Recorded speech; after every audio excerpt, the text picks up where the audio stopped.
when you talk about the Syrian people and what the Syrian people want, how can you quantify that? Do you have any independent surveys where you can actually document that?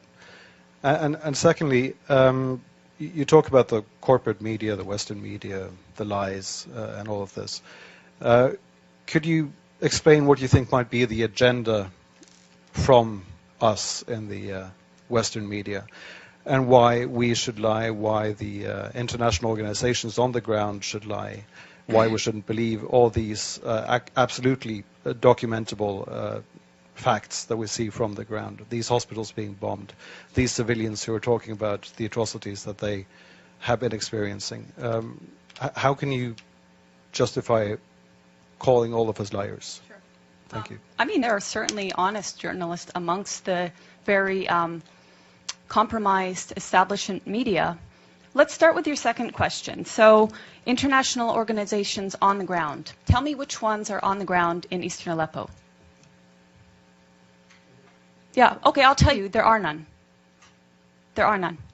These organizations are relying on the Syrian Observatory for Human Rights, which is based in Coventry, UK, and which is one man. They're relying on compromised groups like the White Helmets, which, let's talk about the White Helmets. The White Helmets were founded in 2013 by a British ex-military officer. They have been funded to the tune of $100 million by the US, UK, and Europe, and other states. They purport to be rescuing civilians in eastern Aleppo and Idlib, yet no one in eastern Aleppo has heard of them. And I say no one, bearing in mind that now 95% of these areas of eastern Aleppo are liberated.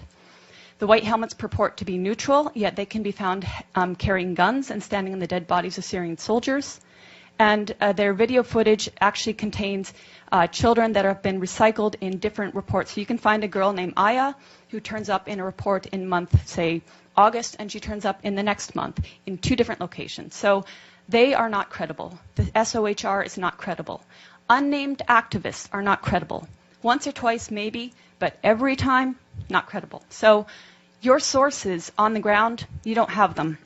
As for your agenda, not your, but the agenda of some corporate media, it is the agenda of regime change.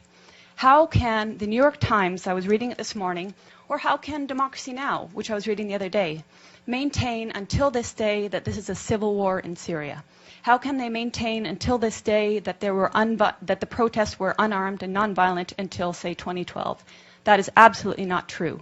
How can they maintain that the Syrian government is attacking civilians in Aleppo when every person that's coming out of these areas occupied by terrorists is saying the opposite?